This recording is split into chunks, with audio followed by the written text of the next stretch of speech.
قبائل يام وهمدان تنخى وتزهم قبائل قحطان بالعفو والسماح وابتغاء الأجر والثواب عند الله تعالى.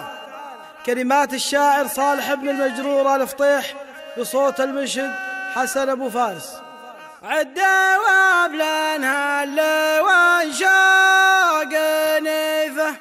برقه يفجل عيونه ونظرها يا سلام يا الجبال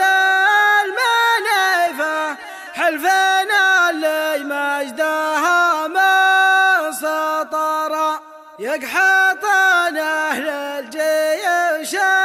العنيفة يقحطن أهل الجيش العنيفة عزة المنهى وقفنا حرها نطلب برب البيوت الشريفة على مسر النفس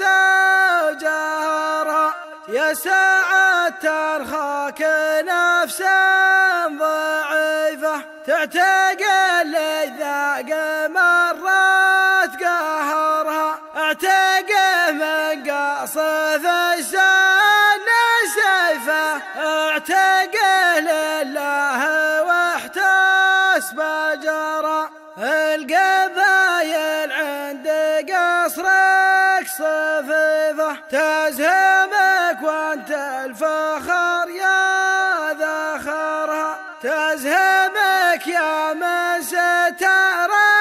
العفيفة وتزهمك همدان تجليك دارها وتزهمك عين العجوز الذريفة تفرج النفس بلتها قدرها يا ابن دشان الجمال